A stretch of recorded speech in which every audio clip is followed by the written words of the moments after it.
Бардыгыңыздарга салам. Биздин талкуулай турчу темабыз басым, басымдын түрлөрү, интонация жана анын элементтери. Эң биринчи эле бизге эгерде басым деген эмне деген суроону бере турган болсо, биздин ой жүгүртүүбүздө, биздин элестетүүбүздө абанын басымы, суунун басымы же болбосо кан басымы элесибизге келет. Бирок тил илиминде басым бул сөздөгү бир муундун же сүйлөмдөгү бир сөздүн башкаларына караганда күчтүүрөөк, созулуңку же бийик үн менен бөлүнүп айтылышы.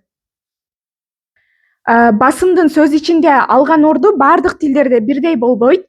Бир катар тилдерде туруктуу басымга ээ болсо, калгандары эркин басымга ээ болот. Мисалы, кыргыз тили туруктуу басымга ээ, ал эми орус тили эркин басымга ээ.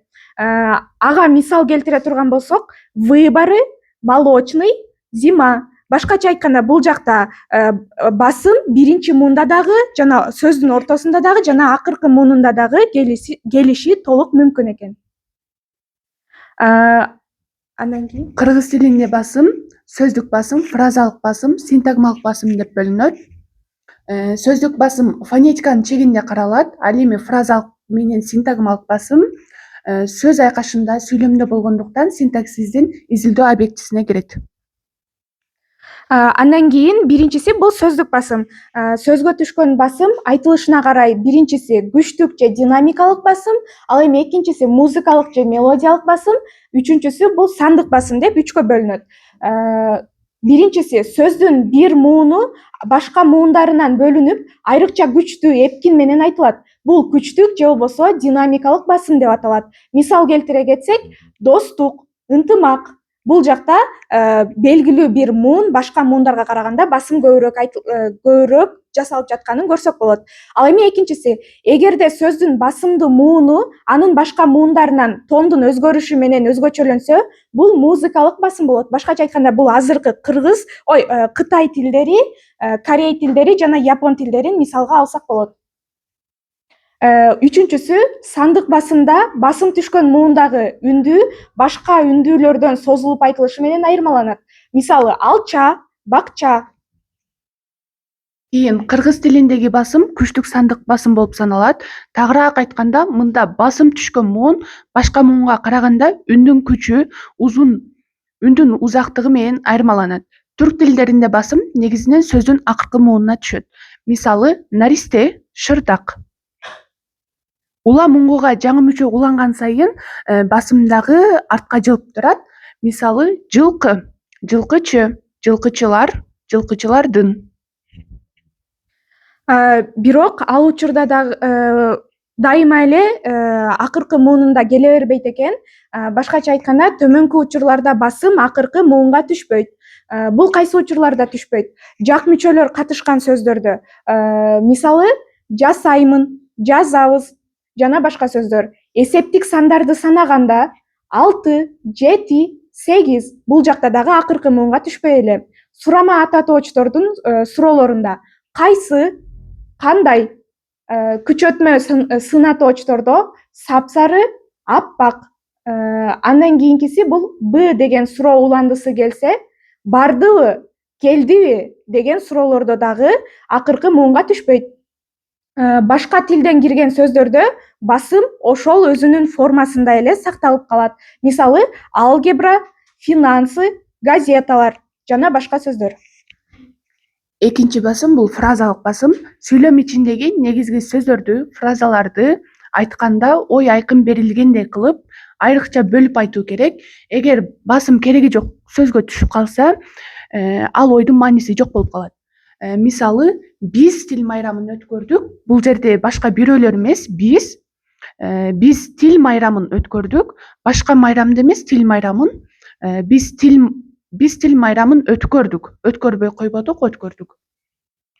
Үчүнчү басым синтагмалык басым. Мен бүгүн мектепке бардым. Мен бүгүн бир өзүнчө синтагма болсо, экинчи синтагма мектепке бардым. Ошол эле учурда мен бүгүн синтагмасынын ичинде дагы мен деген сөз бул басым болот.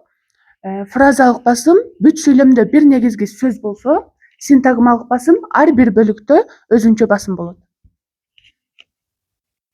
Ал эми интонацияга токтоло кетсек, интонация бул сүйлөө маалында үндүн бийиктиги, күчү, темпи, ритми жана тембринин кубулуп турушу. Ал сүйлөмдүн маанисин, эмоционалдык боёгун билдирет. Адам кубануу менен же кайгыруу менен айтып атканын билдирип турат жана кепти түшүнүктүү кылууга жардам берет. Ал эми интонациянын негизги элементтерине көңүл бурсак, интонациянын 7 негизги элементи бар. Биринчиси бул обондуулук же болбосо мелодика. Бул жерде үндүн өйдө төмөн болушу сүйлөмдүн максатын өзгөртөт. Мисалга бир эле сүйлөмдү алсак, бүгүн күн ачык. Бүгүн күн ачык деп жай темпте айтсак, анда аягында үн төмөндөйт жана бул жөн гана билдирүү болуп эсептелинет. Ал эми ошол эле сүйлөмдү бүгүн күн ачыкпы деп айтсак, анда аягында үн көтөрүлөт жана бул бизге суроо белгисин билдирет. Ал эми экинчи бул пауза же болбосо тыным.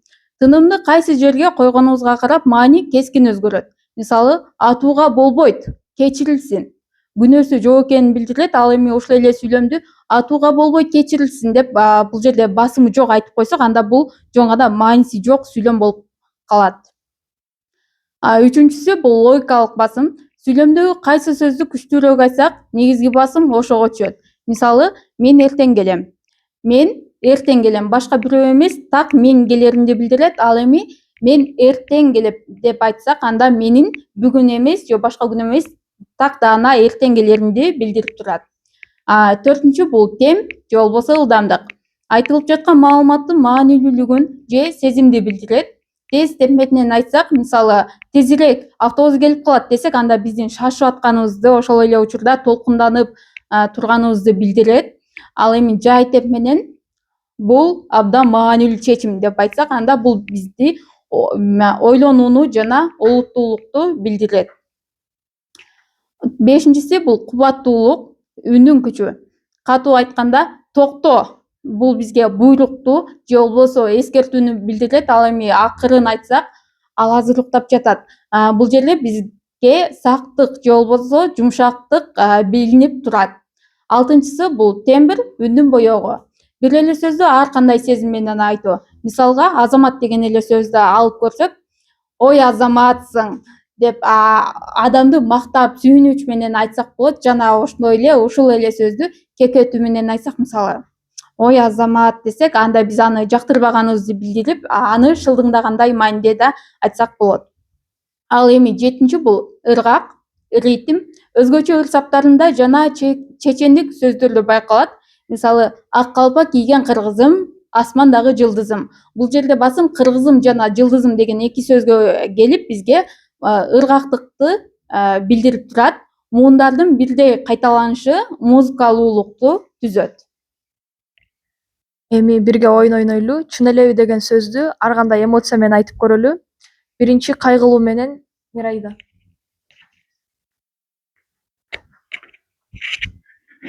Чын элеби?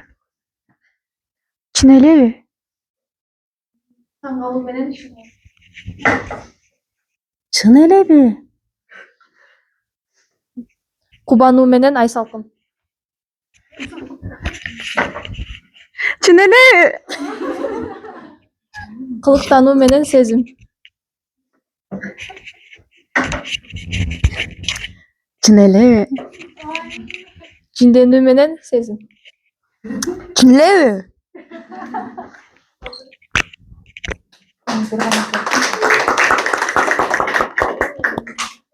Көңүл бурганыңыздар үчүн чоң рахмат. Бүгүнкү темабызды дагы да түшүнүктүүрөөк кылып бердик деп түшүндүрө алдык деп ишенебиз.